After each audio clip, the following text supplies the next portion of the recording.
Do the rich people cringe and say, don't tell them that, Robert? Yes. Don't tell people what you know. Right. Keep them poor. So my father was the head of education, PhD, all that stuff. I go home and ask him, said, why don't we learn about money in school? And he looked at me and says, because the government doesn't let us teach that subject. The government tells us what we can teach and what we can't teach. And I thought that was strange. And I said, but aren't we going to school to learn about money? He says, no, your job is to get a job. I said, but you get a job to earn money. He goes, no, you're supposed to just get a job. I went, no. Isn't the purpose of a job to earn money? He goes, you're correct. I said, so why don't I just learn about money? I can skip the job part, you know? And he got flustered and he said, if you want to learn about money, why don't you ask your best friend's father about money? And I said, why? That's Mike. So I asked him. He says, because Mike's father is an entrepreneur. And I said, what are you? He says, I'm an employee. I'm a government employee. I went, oh, what's the difference? He says, the difference is an entrepreneur must know about money, or they're no longer entrepreneurs. And he says an employee doesn't have to know anything about money, because the government will take care of them, the company will take care of them. So I'm all confused. But I took my dad's advice and I trundled over to Mike's father's office and knocked on his door and I said, hey, I'm here, 9 years old. Teach me about money. He says, beat it, kid, you know. But that's where the story of Rich Dad, Poor Dad started. And finally, through persistence, my rich dad started teaching me about money on one condition. And that condition was he would never pay me. He says, the moment I pay you, you think like an employee. He says, that's the trap. Entrepreneurs work for free. And now I'm 9 years old, my head's going cracking in half. He says, you never want a paycheck. You understand that, kid? I said, okay, I got it. And he says, well, how do I make money? He says, that's what entrepreneurs figure out. It's like, so how do I learn about money? So he would just break out a Monopoly game board. So I would work for free. I'd pick up cigarette butts, and he had hotels and restaurants, and I would clean and do menial tasks. And as I got older, I started getting into office work and marketing and accounting, and I was an apprentice basically, but I always worked for free. And he would teach me about money, but the way he taught me about money was playing Monopoly. And finally one day I got upset. I said, well, when are you going to teach me about money? He says, what do you think we're doing? We're playing Monopoly. He goes, no.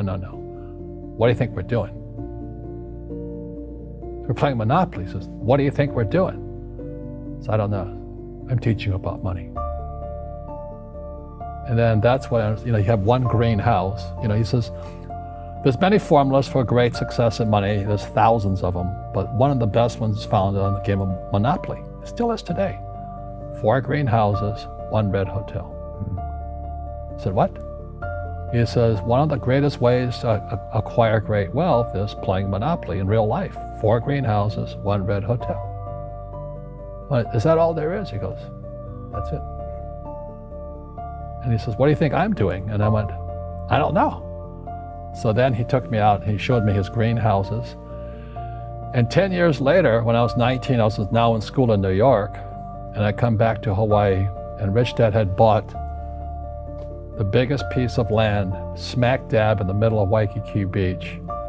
And when you go to Waikiki Beach today, you'll see the Hyatt Regency Hotel. That was his hotel. Just like the game of Monopoly. Just like the game of Monopoly. Acquired assets and they became bigger assets. He just kept what's called an assemblage, because that property wasn't that big at that time. So he had to buy out all the small guys. Because Waikiki was a little dirt water little town. So he'd buy out this shop owner and buy that shop owner. And it took him a while, but he finally assembled this large piece of property. And then he and Hyatt put up this giant hotel. It just sold for $800 million. So that's how I learned about money.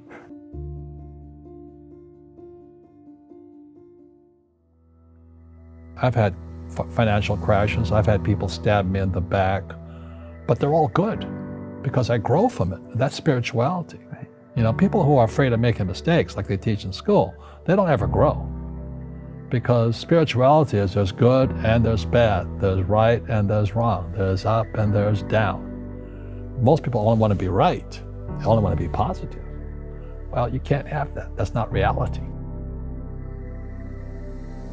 Well, I wasn't poor by most people's standards, but I came from a family with a poor attitude, if you know what I mean. Because rich, poor, middle class, poverty starts with a fundamental attitude. Poverty is passed on. It's taught in your families. And middle class is taught in families. And so the people right now who are sitting at home, who are struggling financially or worried about money or unhappy, they may be making a lot of money, but unhappy with what they're doing, it was probably taught to you. Your superego was taught, get a job, work hard, or you'll never be rich, or the rich are evil, or whatever. The school system will never teach you about money.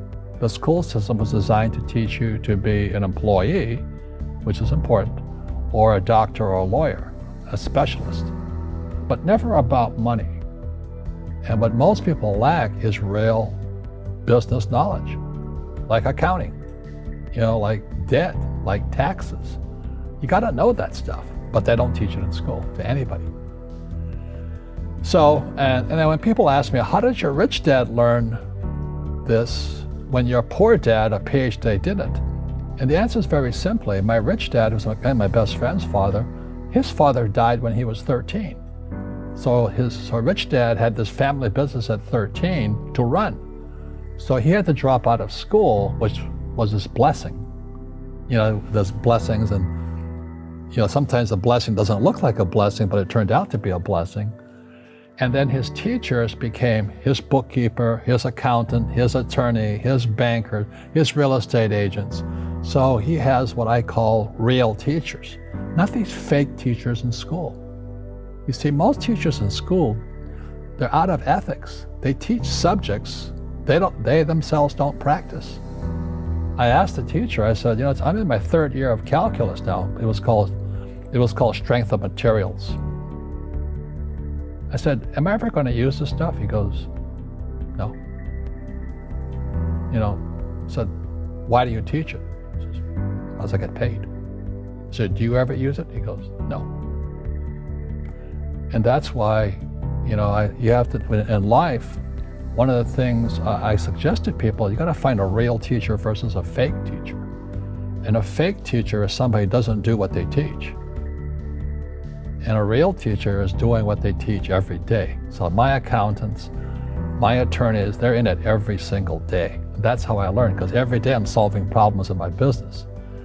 So I have accountants and attorneys and bankers and all these people on speed dial because I'm solving problems with my team.